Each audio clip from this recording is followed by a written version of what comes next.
अभी चलते हैं ममता दीदी के पास बंगाल। मतलब ममता दीदी के पास तो हम नहीं जाएंगे, लेकिन ज़रूर बंगाल जाना चाहेंगे। बंगाल इसीलिए जाना चाहेंगे कि बंगाल फतेह हो चुका है। और फतेह कौन किया है? फतेह हुआ है बीजेपी के द्वारा। बीजेपी ने बंगाल में 207 सीट के साथ बम्पर जीत के साथ अपनी सरकार बनाने जा रही है।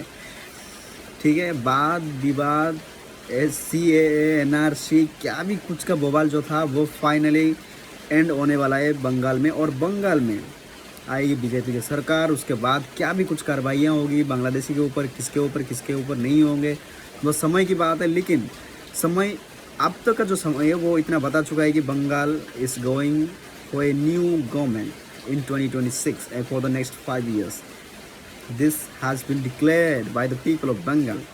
But I can't believe this result, like this massive result. Just imagine it. It was like one-sided result.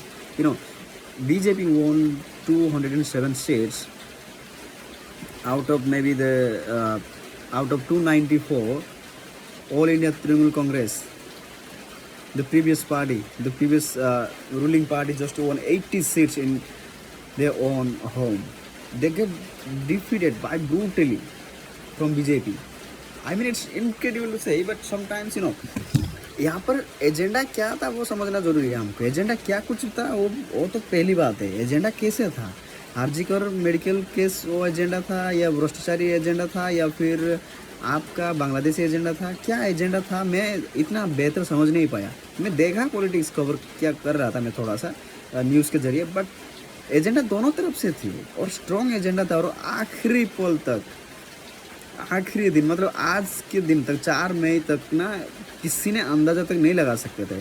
हाँ, एक्सिस की जो एग्जिट पोल था वो बता रहे थे कि बीजेपी सरकार बना रही है, लेकिन इतनी बड़ी मार्जिन में बनाएगा ये किसी को भी यकीन नहीं था। ठीक है, उनका करीब उनका जो कैबिनेट मिनिस्टर है उन्होंने हारे हैं बीजेपी के प्रत्याशियों से। Just imagine the aura in BJP in West Bengal. I mean this was unbelievable to say complete. It was all unbelievable, but it's time to see the BJP in West Bengal and I think बदलाव क्या भी कुछ आएगा। BJP की तरफ से अमित शाह की जो चाणक्य बुद्धि है वो काम कर रही है। पहले उन्होंने हमारी उड़ीसा में उन्होंने बीजेडी को डिफीट करके उन्होंने अपनी सरकार बनाई। अब वेस्ट बंगाल में, आसाम में उनका लगातार चल रहा है। केरल में तो उनका है ही नहीं। तमिलनाडु में TVK की जीत है।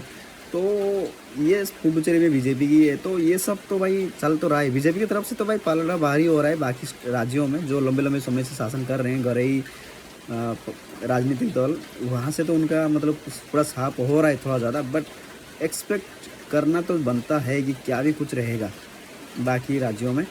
और बंगाल में किस तरह की बदलाव आई, क्योंकि वहाँ पर कोई एक इशू नहीं है। बॉर्डर इशू है, बांग्लादेशी इशू है, फिर बाकी घुसपैठियों को इशू है, वुमेन सेफ्टी की इशू है, बहुत सारे इशू है वहाँ पर। लेकिन उस इशू से कैसे उभरेगी या उस इशू को कैसे डील करेगा बीजेपी, वो आने वाला 5 साल में पता चलेगी। या फिर 5 साल बाद जब दोबारा से इलेक्शन होंगे उसमें ममता दीदी को बैक करने की मौका मिलेगा, वो समय बता पाएगी। लेकिन आप बम्पर जीत के साथ सरकार बना रही है बीजेपी, इतना तो तय हो चुका है। और देखते हैं कौन बनेगा, शुभेंदु अधिकारी बनेंगे या और कोई CM बनेगा, वो तो अभी तक तय हुआ नहीं है, फैसला हुआ नहीं है। लेकिन फैसला होगा तो पता चल जाएगा।